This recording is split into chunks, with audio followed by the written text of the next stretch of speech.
Hi, Michelle Berger here from buffmother.com. I am continuing on with doing my cycle day reporting. So this is the vlog for cycle day 26.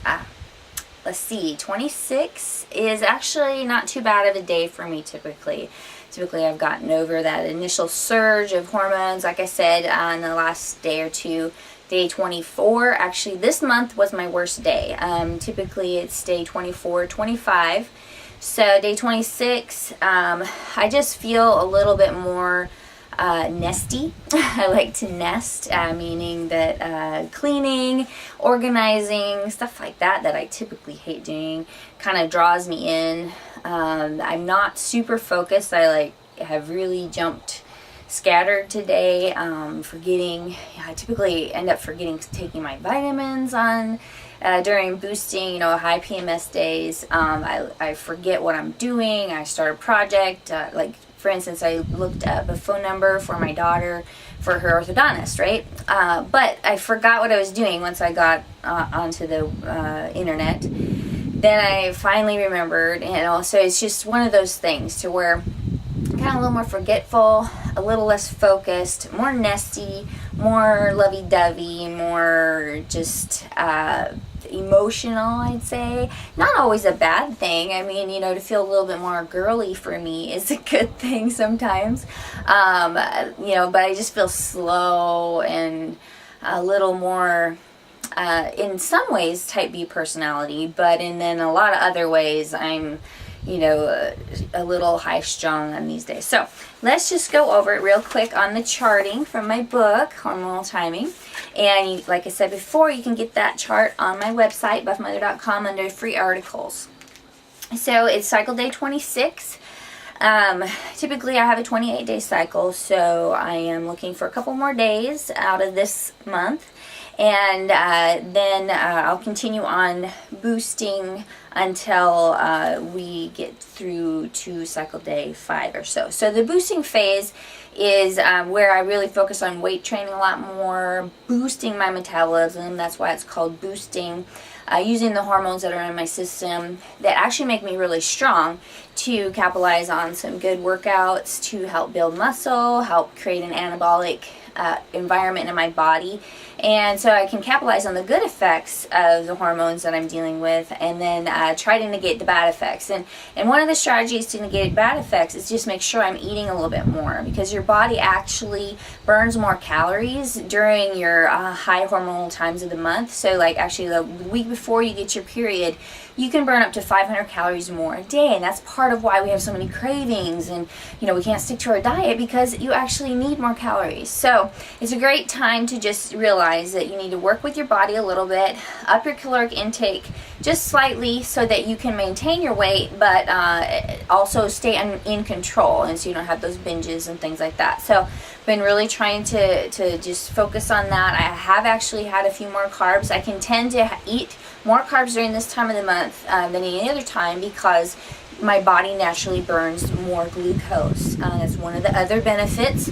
And so, like for me, I'm very insulin resistant, and so having that luxury to have just even a couple carbs in my diet is kind of fun. So I've enjoyed that just a little bit. Like I said, it's cycle day 26. My weight is 129. I am a little bloated feeling today, just kind of all over puffy feeling. And I actually could see, I always joke with my clients because a lot of them are doing contest prep, and they get freaked out by looking at their legs or their skin and feeling like there's cellulite, all of a sudden, that showed up overnight. A lot of that's just estrogen, in your system, just causing some of that water retention and subcutaneous toxins to show a little bit more. So don't freak out. It's nothing that's going to stay. It's just one of those things that, the rising hormones can do that to you. So I did notice that a little bit. So my bloat's up a little bit. My mood is actually really good. I, just kind of been a very low stress day, and but like I said, my focus though is all over the place. I'm trying to focus. I blogged today about 3 changes that I'm going to make in my lifestyle. over the next couple months, well, actually I'm trying to start immediately, but just try to shake things up in my life a little bit. I'm getting I feel like I'm in a rut. So, you know, some of those things are amazing that I come up with that during this time of the month, but my focus to execute sometimes isn't quite there. But I did good today. So stress level, like I said, is pretty low. Energy is, yeah, I got a nasty tick bite on my neck, and I don't know if it's something to do with that, but actually probably not at all. But I know they do cause your lymphatic system to, you know, charge up and stuff. So I feel a little less energy than I'd like, but really for this time in my cycle, I have good energy. I worked out. I didn't feel like I had to, like, you know, eke out every rep and make myself do everything. I mean, although I wanted to quit during my running, that's typical. That's completely typical during boosting, is when I'm running intervals or heels or whatever, I always want to quit after the first one. Actually, it was after the third one that I almost quit, and then I ended up doing 5, so it was a huge win in that regard.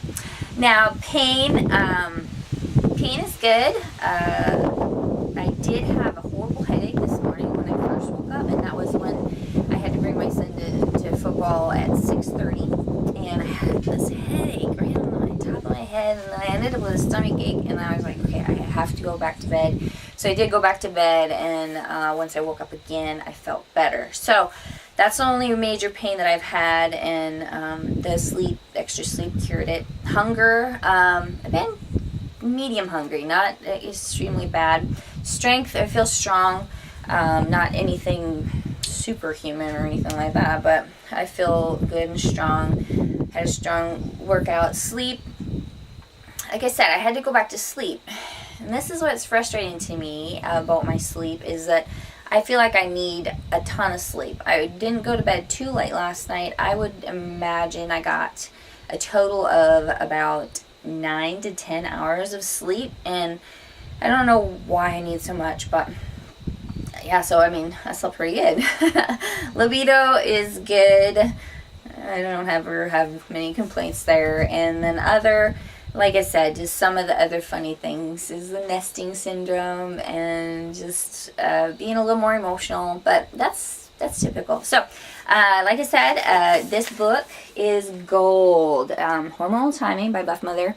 It is a system I've used to train literally thousands of women all over the world, and it contains everything you need. There's 10 success tools, which includes your workouts, your diet, supplementation, information even about your sex life in here. So really, it's motivation, inspiration, diet, sex, exercise, support, attitude, and belief. It really addresses your mind, body, and spirit completely. It's great. If you buy this book, you get my After Baby Abs book for free, so check it out on buffmother.com. I also have ebook versions, so get yourself one and learn how to chart your hormones and how to use them to get buff like me.